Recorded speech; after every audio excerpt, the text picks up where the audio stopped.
Hola, todos sean bienvenidos a este tiempo de enseñanzas prácticas para el crecimiento espiritual y de liderazgo en aquellos que han sido llamados por Cristo a servir y liderar en la iglesia. Hola, bienvenidos. Qué bueno que están con nosotros el día de hoy una vez más en estas enseñanzas para líderes y servidores, para todos aquellos que han decidido entregar su vida a Jesucristo. Hoy continuamos con nuestras enseñanzas en Nehemías, aprendiendo de liderazgo y cómo liderar equipos en la congregación o cómo ser líder donde quiera que estemos, en casa, en la escuela, en el trabajo. Ya sea que seamos unos servidores, parte de un equipo, encargados del equipo, líder de líderes o los pastores. Hoy quiero compartirles acerca del capítulo 5 de Nehemías. Continuamos con estas enseñanzas y hablaremos hoy acerca del temor de Dios en el líder. Hasta ahorita hemos visto en los 4 capítulos con Nehemías cómo es que Dios lo llama, cómo es que Dios lo mueve a ayunar, a orar, a interceder, a arrepentirse, cómo es que Dios lo llama a poder hacer algo al respecto de la situación que está pasando el pueblo de Israel. Y cómo es que Dios le abre puertas a través del rey, la posición que él tenía, cómo Dios le da gracia, le da favor, y cómo es que empieza a trabajar en la obra. Y como toda obra se requiere mucho trabajo, mucho esfuerzo, muchos participantes, equipos grandes para lograr cosas grandes. No era la excepción con Nehemías y el pueblo, y tampoco era la excepción de que llegara el ataque, los conflictos, los problemas, los retos, las luchas. Siempre que uno quiere hacer algo para Dios, siempre que Dios lo llama a uno a hacer algo en su obra, siempre habrá retos, ataques, desánimos, pruebas, luchas, como lo quiera llamar. Pero también entendemos que llegan momentos donde no solamente es externo la situación que él enfrenta, los ataques que tiene que confrontar o cómo liderar al equipo o al pueblo en esta ocasión, de seguir adelante haciendo la obra de Dios, pero cómo hacerle también cuando dentro de la misma obra, dentro del mismo equipo, dentro de la misma iglesia, hay cosas que necesitamos enfrentar, pero muchas de las veces la mejor manera de enfrentarla es cuando todos nosotros reconocemos que debe haber un temor a Dios en todos nosotros. Todos aquellos que somos líderes en la congregación, pastores, predicadores, al frente de ministerios, debemos reconocer esto. Si no tenemos temor de Dios, no vamos a poder ser excelentes líderes. Nuestro liderazgo va a decaer, nuestro liderazgo va a tener muchas áreas donde no vamos a hacer buen testimonio, y por eso lo más importante, obviamente nuestro servicio a Dios, la excelencia, lo que hacemos para Dios, es el temor a Dios, porque Dios da la gracia, el talento, la habilidad, el llamado, pero el temor de Dios en nuestra vida es algo que desarrollamos día a día en nuestro caminar con Dios.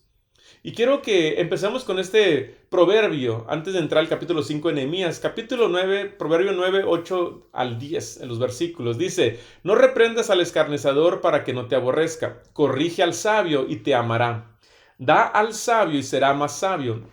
Enseña al justo y aumentará su saber. El temor de Jehová es el principio de la sabiduría, y el conocimiento del Santísimo es la inteligencia. A través de los proverbios podemos ver la importancia de que el temor a Dios es donde viene la sabiduría. El principio de la sabiduría es el temor a Dios. El temer a Dios nos da sabiduría, nos da conocimiento, nos da madurez, nos da habilidad. Entonces, muchas veces nuestro crecimiento espiritual va a depender de nuestro temor a Dios. Nuestro temor a Dios debe de ser cuando nadie nos ve y cuando todos nos ven. No debería de cambiar nuestro temor a Dios, debería ser el mismo. Cuando miramos en los proverbios, miramos a dos tipos de personas. Las personas que, si yo estoy siendo parte de, o si yo soy esa persona, o si yo lidero personas así, personas que te van a aborrecer, y te dice la Escritura, ni los reprendas, ni los corrijas, ni les ayudes a cambiar sus errores realmente. ¿Por qué? Porque cuando lo intentes, te van a aborrecer. Porque no van a recibir tu consejo, no van a recibir tu sabiduría que viene de parte de Dios, no van a recibir nada de lo que les quiera dar. Y el mismo proverbista dice, cuando tú ya llegas a un nivel de sabiduría en Dios, de madurez, te das cuenta que personas a veces no es ni siquiera necesario corregir, porque sabemos que no aceptan la corrección. Hay quienes tú corriges y te das cuenta que, me sorprendió, sí aceptó la corrección. O viceversa, piensas, esta persona la va a recibir y no la recibió. El escritor nos enseña esto. La persona que no reciba el consejo, que no reciba esa advertencia, esa exhortación, es una persona que en vez de agradecértelo y en vez de crecer, te va a aborrecer. Pero hay otro tipo de personas que son los sabios, y que esas personas, cuando los corrijas, cuando los exhortas, te van a amar y van a amar el consejo. Y entonces el llamado es a que nosotros podamos corregir, confrontar, ayudar, enfocándonos especialmente en aquellos que sí quieren, porque hay gente que no quiere. Y cuando uno percibe eso, dice, vas a perder tu tiempo y no es sabio hacerlo, pero sí es sabio corregir a los que son sabios, a los que quieren crecer. Porque si a veces tú te detienes el consejo, la corrección o la exhortación, para aquellos que son sabios, estás dejando la bendición fuera de la persona que puede recibir ese consejo. Entonces, en el caso de Nehemías, en el capítulo 5, vamos a mirar cómo él tiene que usar la sabiduría de Dios, el temor de Dios, el consejo, la reprensión, el confrontar al mismo pueblo de Israel. Pero miremos lo que dice Nehemías capítulo 5, verso del 1 en adelante. Dice, en esos días, algunos de los hombres y sus esposas elevaron una protesta contra sus hermanos judíos. Decían, nuestras familias son tan numerosas que necesitamos más comida para sobrevivir. Otros decían, hemos hipotecado nuestros campos, viñedos y casas para conseguir comida durante el hambre. Los primeros versos nos enseñan qué tan crítica era la situación, aparte de que estaban haciendo la obra, que quizá Nehemías no estaba consciente del contexto, de lo que el pueblo estaba pasando o había pasado. Él llegó y en ese momento se hizo el plan, se puso a trabajar, pero ahora empieza esto, y que es que una vez que empiezan a trabajar, aquí es algunos de los hombres y sus esposas, ¿ok? Se levantan en protesta contra los judíos, contra hermanos. No está hablando de Tobías ni Sanballat, de los enemigos, está hablando de los mismos judíos, de la misma familia. Si habláramos hoy día, están hablando de la misma iglesia, de los mismos hermanos. Y entre ellos entonces decían esto, hay una necesidad muy grande, no tenemos ni comida, hemos hipotecado. ¿Qué habían hipotecado? Lo que les quedaba, las propiedades o lo que tenían a sus mismos hermanos. Y sus mismos hermanos le proveían entonces comida, intercambiando. Pero había un cobro más allá de solamente intercambiar. No había un tipo de generosidad o disposición de dar y ayudar al necesitado en ese momento, sino que algunos, aún en el momento de la crisis tan grave que estaban pasando, se estaban haciendo más ricos o empezaban a hacerse ricos o empezaban a tener por lo menos propiedades o cosas que les pertenecían a otras familias. Pero porque era tanta la escasez entonces de comida y la situación que empieza a ver esto. Verso 4 dice, otros más decían, para poder pagar los impuestos, tuvimos que pedir dinero prestado, dando nuestros campos y viñedos como garantía. Pertenecemos a la misma familia de los que son ricos, y nuestros hijos son iguales a los de ellos. Sin embargo, tenemos que vender nuestros hijos como esclavos solo para conseguir lo necesario para vivir. Ya hemos vendido algunas de nuestras hijas y no hay nada que podamos hacer, porque nuestros campos y viñedos ya están hipotecados a otros. Qué tan crítica estaba la situación que empezaba a ver entonces la venta de personas, la esclavitud. Y qué tristeza para esos padres decir, tuve que entregar a mi hijo, venderlos como esclavos, como aquellos que van a pertenecer y son propiedad de alguien más. Y dice, ya no tenemos nada que podamos hacer, no tenemos recursos. Y yo creo que muchos de nosotros nunca hemos experimentado una situación así. Gracias a Dios vivimos en un tiempo donde en este país la esclavitud no es una realidad. Sí hay opresión, sí hay cosas que pueden afectar al ser humano, a la sociedad, pero es quizá a veces muy difícil comprender cómo un padre o una madre puede dar a su hijo, a su hija, regalar, o más bien no regalar, sino vender por esclavitud, por cuestiones de comida, por cuestiones de sobrevivencia. Pero cuando ves la historia del pueblo, te das cuenta que hubo cosas extremas que uno diría yo nunca lo pudiera hacer, pero yo digo nunca, digamos nunca, todos somos capaces de todo cuando llega ese momento tan difícil, pero ellos estaban sufriendo algo tan terrible que cuando Nehemías entonces lo escucha en el verso 6 dice, cuando oí sus quejas me enojé muchísimo. Después de pensarlo bien, denuncié a esos nobles y a los funcionarios y les dije, ustedes perjudican a sus propios parientes al cobrar intereses cuando les piden dinero prestado. Entonces convoqué a una reunión pública para tratar el problema. Miren, Nehemías es el líder.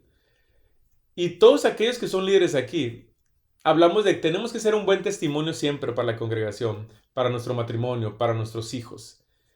Y muchas personas no entienden esto. Cuando uno dice sí al Señor en el liderazgo, automáticamente la gente nos eleva a un momento, a un nivel donde esperan más de ti. Si tú eres líder de algo, de lo que sea, si tú eres líder, esperan que tú te comportes mejor, que hables mejor, que ores más, que leas más la palabra, que entiendas mejor lo que el Señor quiere para tu vida, que resuelvas los problemas de una manera más correcta, que no te enojes, que no te frustres, que no te amargues. Entonces, cuando de repente alguien espera eso de un líder, es como presión para algunos y por eso muchos deciden no ser líderes, por eso muchos deciden, yo prefiero nomás ayudar o servir de lejos porque ser líder, estar al frente se lleva mucho juicio o mucha expectativa o expectativas equivocadas.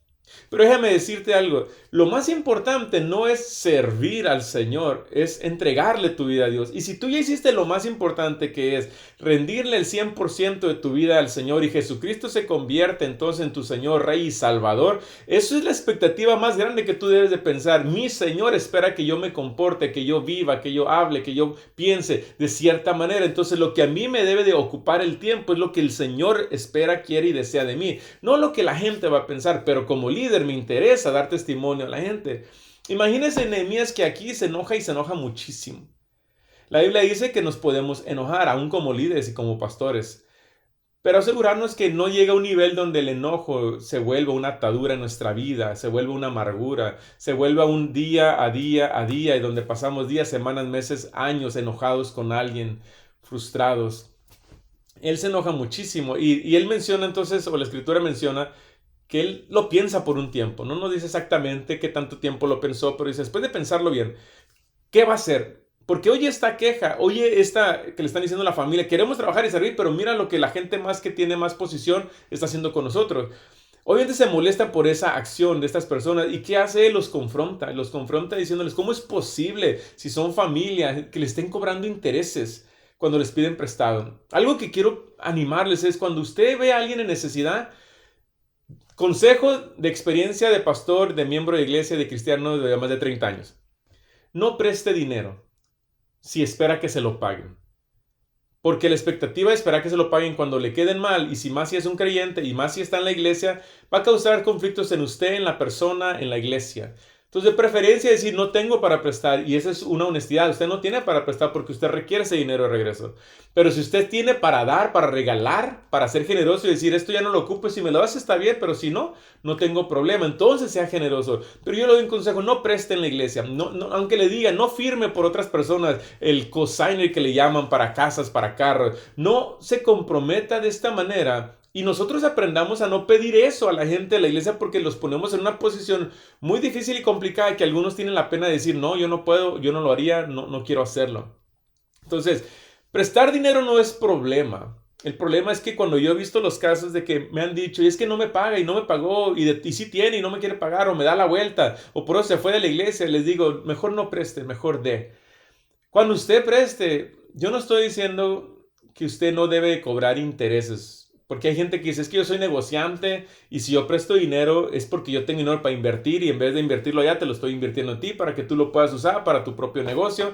Y bueno, eso es una transacción de negociantes, de inversionistas. Pero cuando estamos hablando dentro del pueblo de Dios y hay una necesidad tan grande como alimento o como vestuario, si tú tienes la capacidad de ser generoso, mejor haz eso. En este momento lo que está pasando en el pueblo es que desgraciadamente se aprovechó de la oportunidad que estaba pasando mucha gente, y gente empezó entonces a tomar esas posesiones, a tomar personas, a tomar finanzas, a tomar terrenos a cambio de la necesidad tan grande que estaba pasando. Entonces él se enoja muchísimo, Nehemías. Entonces él menciona que convoca una reunión pública y dice: ok, esto lo necesitamos hablar, esto no puede seguir así, tenemos que hacer algo al respecto. En el verso 8 dice: en la reunión les dije: estamos haciendo todo lo posible para rescatar a nuestros parientes judíos que han tenido que venderse a extranjeros paganos, pero ahora son ustedes los que someten a esclavitud. ¿Cuántas veces tendremos que redimirlos? Ellos no tienen nada que argumentar en su defensa. Entonces está diciendo: si vinimos a construir muros, pero si los muros no van a servir de nada para prevenir del enemigo, porque ustedes mismos los van a esclavizar. Es como decir: pues ¿para qué estamos levantando estas murallas? Ustedes tienen que cambiar esta actitud, esta perspectiva, o esta manera de estar haciendo la vida entre el pueblo. Esto no es correcto, porque ya estamos luchando contra el enemigo para rescatar a los hermanos, a la familia. Pues entonces, ¿ahora qué vamos a hacer? ¿Rescatarlos también de ustedes? O sea, ¿cuántas veces lo vamos a hacer? Y es como Nehemías llamando a una conciencia, a un pensamiento, una pregunta retórica que la respuesta la sabemos que debería de ser. No deberían de redimirse dos veces de los enemigos y de los hermanos. Y ellos no tenían cómo defenderse. Entonces Nehemías dice: entonces insistí, no está bien lo que ustedes hacen. ¿Acaso no deberían andar en el temor de nuestro Dios para evitar que nos pongan en ridículo las naciones enemigas? Entonces empieza a introducir el temor de Dios. El temor de Dios nos lleva a amar al prójimo, amar a la gente, amar a nuestros enemigos. El temor de Dios nos lleva a ser generosos. El temor de Dios nos lleva a servir, a dar lo mejor de nosotros, a buscar el bien para todos. Pero el temor de Dios cuando está ausente, tú te puedes llamar cristiano, ir a una iglesia, cargar una Biblia, predicar, hablar, enseñar, dar clases, servir y ayudar a la gente. Cuando el temor de Dios no está en ti, estás probablemente en alguna área, en algún momento, en alguna conversación, haciendo lo incorrecto. Porque el temor de Dios es lo que nos guía a hacer lo correcto en todo momento. Y Él les llama la atención. Si tú eres líder, tú te puedes enojar, pero no lo tomas personal contra la gente, le enseñas. Nehemías no estaba enojado por él. A él no le quitaba ni le añadía que estuvieran haciendo eso, pero dice, no puede ser posible que ustedes que están aquí viviendo se estén comportando así entre ustedes.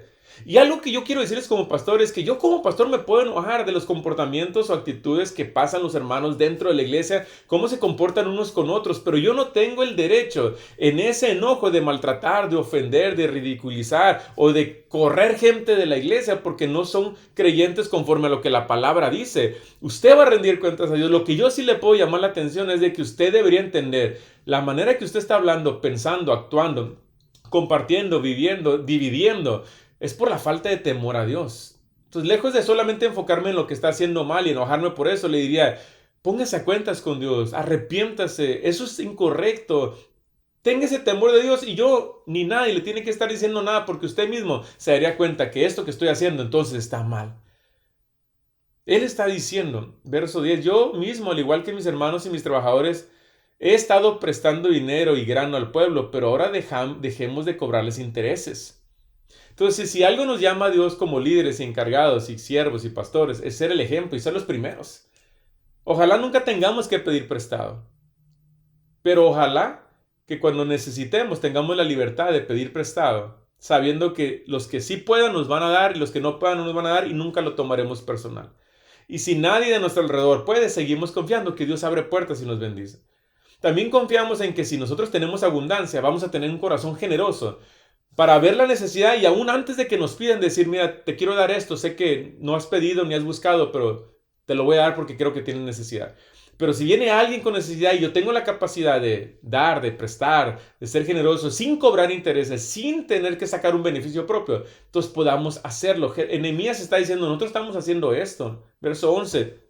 Devuélvanles hoy mismo sus campos y viñedos, sus olivares y sus casas. Además, devuelvan los intereses que cobraron cuando prestaron dinero, grano, vino nuevo y aceite de oliva. Entonces ellos respondieron, escuchen, devolveremos todo y no le exigiremos nada al pueblo, haremos como tú dices.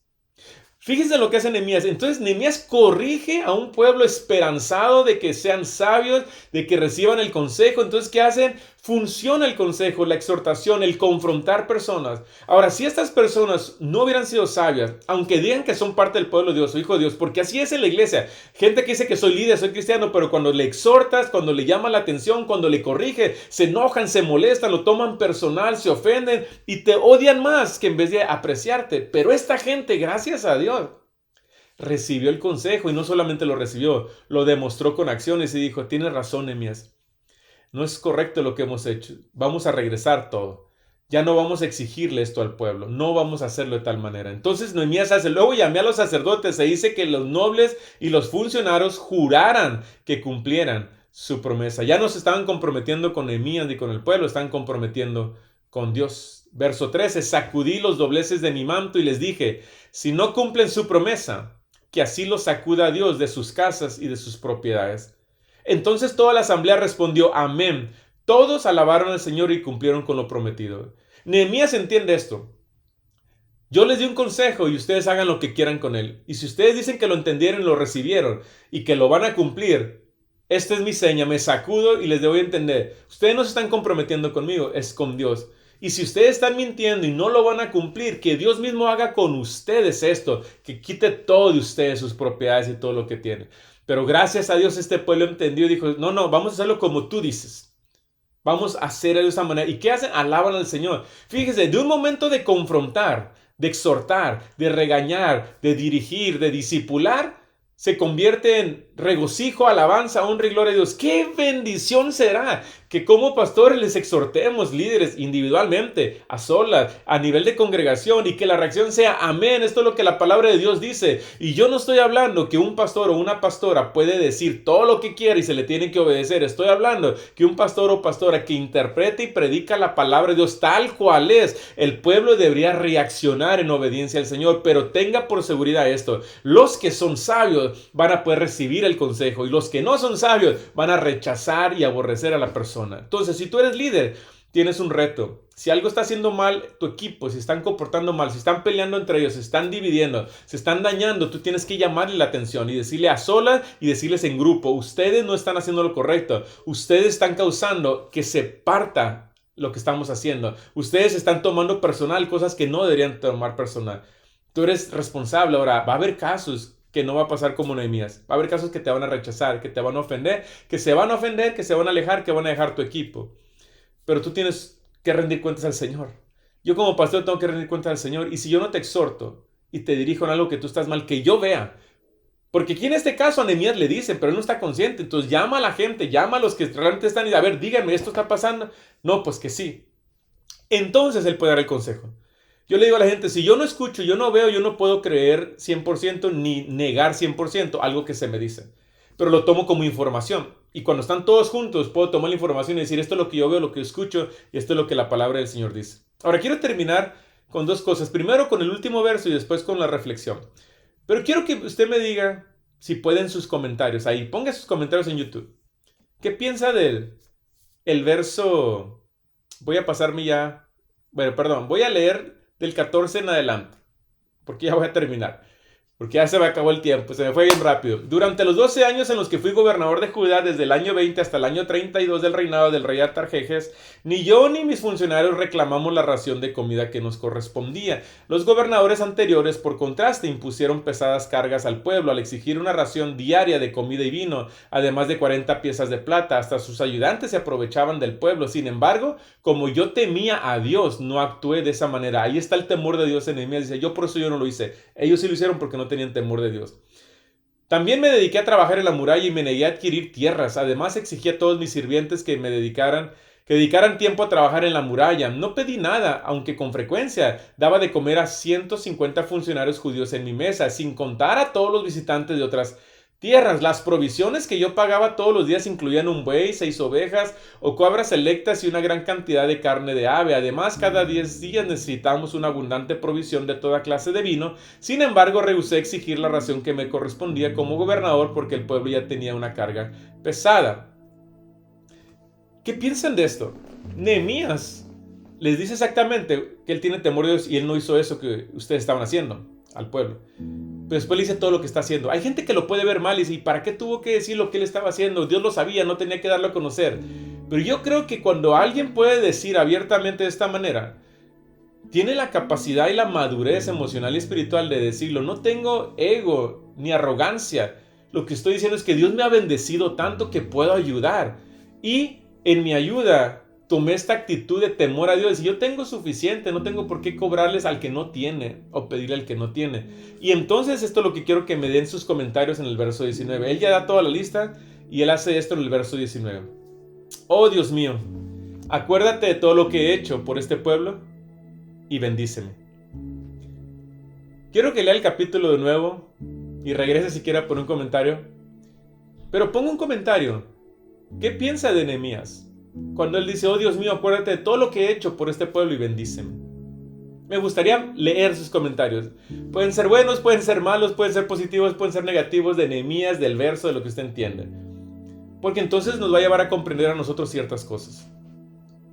Si estamos aprendiendo lo que Dios hizo a través del pueblo en Nehemías, yo puedo ver en este capítulo varias cosas muy importantes, pero el centro del mensaje de todo este capítulo yo lo puedo ver como el temor de Dios en el líder es necesario y hará la diferencia. Te llevo a esta reflexión. Cuando tienes el temor de Dios, vas a amar la obra de Dios y los hermanos. Vas a tomar tiempo de reflexión de lo que tú estás haciendo para la obra de Dios y con la gente. Vas a confrontar la situación con humildad y la sabiduría de Dios cuando tienes ese temor de Dios. Vas a retar a tu equipo, a los líderes, a los servidores, a mirar sus actitudes y sus comportamientos. No lo vas a tomar personal, pero los vas a retar, los vas a confrontar y que ellos tomen la decisión de rechazar o aceptar. Y por último, cuando tienes el temor de Dios, te va a llevar a recordar siempre que Dios es tú y mi y nuestra bendición. Yo te invito a que hagamos esta oración. Padre Celestial, en este día te queremos pedir que siempre podamos tener el temor a ti, la reverencia a ti. Que nunca permitas que sirvamos en un equipo, ya sea de miembros, de encargados, de líderes, de pastores, con arrogancia o soberbia o creyéndonos más. Ayúdanos a tener un espíritu de servicio, de entrega, de generosidad, de obediencia a tu palabra, de amor a ti, de amor a la gente, de amor a la obra, de excelencia. Ayuda a toda persona que nos escuche, Señor, a poder enfrentar todo reto que están pasando para crecer espiritualmente, emocionalmente, madurar, leer tu palabra y que tú les hables, Señor, y que pueda crecer el temor hacia ti en la vida de cada uno de ellos, en la vida mía y en todos los que están escuchando. Te lo pedimos, Dios, y te damos gracias en el nombre de Jesús. Amén. Dios te bendiga y te animo y oro que tengamos el temor de Dios todos siempre, en todo momento. Que pases un excelente día. Adiós.